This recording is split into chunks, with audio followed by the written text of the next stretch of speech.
Assalamualaikum warahmatullahi wabarakatuh. Selamat siang adik-adik semua. Kenalkan, nama kakak Muhammad Sabit Kolbi dari Universitas Islam Negeri Salatiga, jurusan Sejarah Peradaban Islam, semester 5. Izinkan kakak pada kesempatan kali ini untuk menyampaikan materi pembelajaran mengenai bukti-bukti kerasulan Nabi Muhammad SAW. Dari tema tersebut bisa kita bagi penjelasannya tentang mukjizat Nabi Muhammad SAW, macam-macam mukjizat Rasulullah SAW, dan hancurnya pasukan gajah di tahun ketika lahirnya Nabi Muhammad SAW. Baik, langsung ke inti pembahasannya saja mungkin adik-adik. Yang pertama, pengertian mukjizat.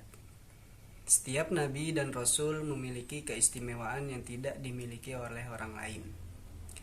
Kelebihan dan keistimewaan ini hanyalah dimiliki para nabi dan rasul hingga disebut sebagai dengan mukjizat. Setiap nabi yang diberikan mukjizat oleh Allah Subhanahu wa taala, karena hal itu karena setiap nabi dan rasul dalam menjalankan tugas menyebarkan ajaran agama Allah Subhanahu wa taala pasti akan selalu mendapat rintangan dan tantangan dari orang-orang yang memusuhinya. Mukjizat hanya dikaruniakan kepada nabi dan rasul untuk menguatkan status kenabian atau sebagai bukti bahwa ia adalah benar-benar seorang nabi. Mukjizat datang atau muncul pada saat-saat yang sangat diperlukan. Misalnya, contohnya ketika Nabi Ibrahim pernah dibakar hidup-hidup oleh Raja Namrud. Tetapi Nabi Ibrahim diselamatkan oleh Allah Subhanahu wa taala dari api yang sifatnya panas dan membakar.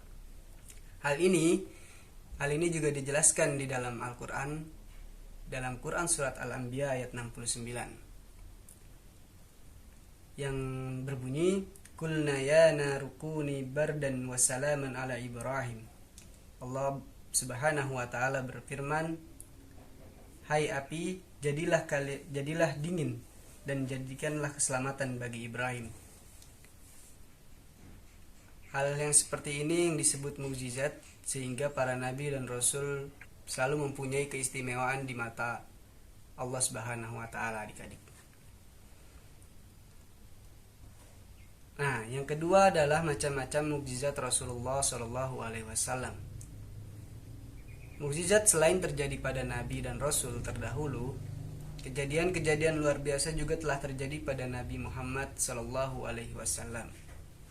Di beberapa peristiwa yang mungkin terjadi pada Nabi Muhammad SAW merupakan suatu tanda akan datangnya seorang nabi akhir zaman dan juga bukti kerasulan Nabi Muhammad SAW. Baik saat menjelang kelahirannya, pada malam kelahirannya, atau saat Nabi Muhammad masih menjalani masa kanak-kanaknya, remaja, hingga saat dewasanya nanti. Mukjizat diberikan kepada para nabi dan rasul dengan tujuan sebagai bukti bahwa ia benar-benar utusan Allah Subhanahu wa taala. Mukjizat juga berguna untuk mengatasi tantangan dan cobaan serta rintangan dari kaum-kaum yang menentang akan bukti-bukti kerasulan atau bukti-bukti kenabian dari seorang manusia yang diberi utusan oleh Allah Subhanahu wa taala.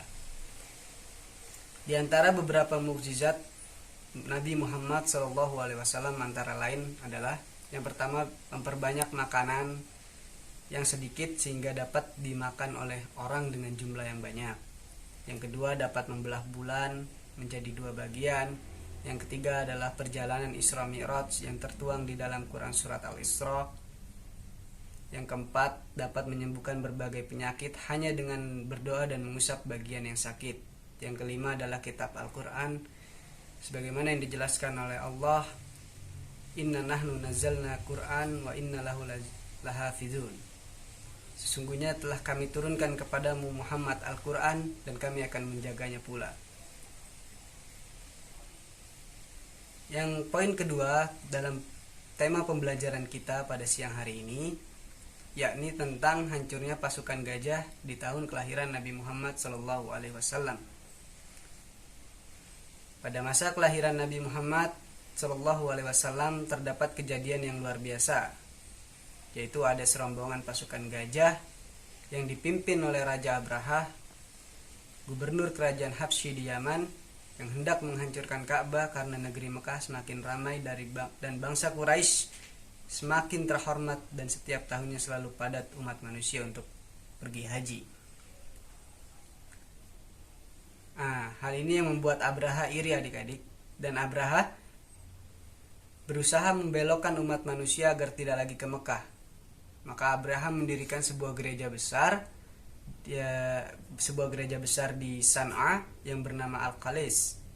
Namun tak seorang pun mau datang ke gereja tersebut. Abraha marah besar dan akhirnya mengerahkan sebuah tentara bergajah untuk menyerang Ka'bah. Di dekat Mekah, pasukan gajah merampas harta benda penduduk termasuk 100 ekor unta Abdul Muthalib, yakni kakek dari Nabi Muhammad SAW. Abdul Muthalib pun tidak sangka kedatangan utusan Abraha supaya menghadap ke Abraha.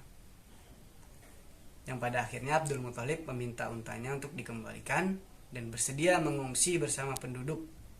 Dan Abdul Muthalib berdoa kepada Allah supaya Ka'bah diselamatkan. Semakin berlanjut, keadaan kota Mekah sepi. Tentara Abraha dengan leluasa masuk ke Mekah dan siap untuk menghancurkan Ka'bah.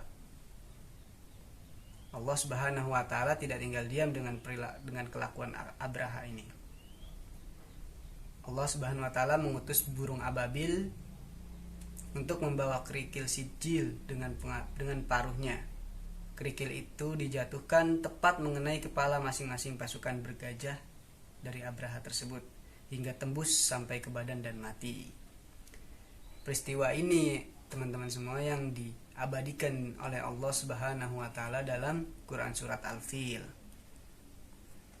Pasukan gajah hancur lebur, mendapat azab dari Allah. Kegagalan pasukan gajah menghancurkan Ka'bah merupakan kabar gembira bagi kafir Quraisy. Maka kekalahan tersebut sangat berarti bagi penduduk Mekah. Kaum Quraisy yang saat itu, para penjaga Ka'bah, mengartikan serangan itu sebagai sebuah pertanda bagi suatu peristiwa yang dapat berhubungan dengan tempat ibadah yang telah dibangun oleh leluhur mereka, yakni Nabi Ibrahim alaihissalam, untuk menyembah Allah Subhanahu wa Ta'ala. Kehancuran dan kekalahan antara tentara gajah yang dipimpin oleh Raja Abraha merupakan hadiah dari Allah Subhanahu wa Ta'ala sebagai sebuah penghormatan atas kelahirannya Nabi Muhammad SAW.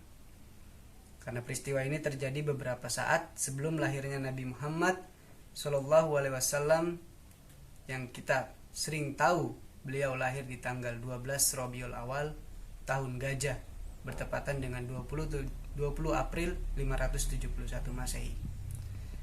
Ayah beliau bernama Abdullah bin Abdul Muthalib dan ibundanya adalah Siti Aminah.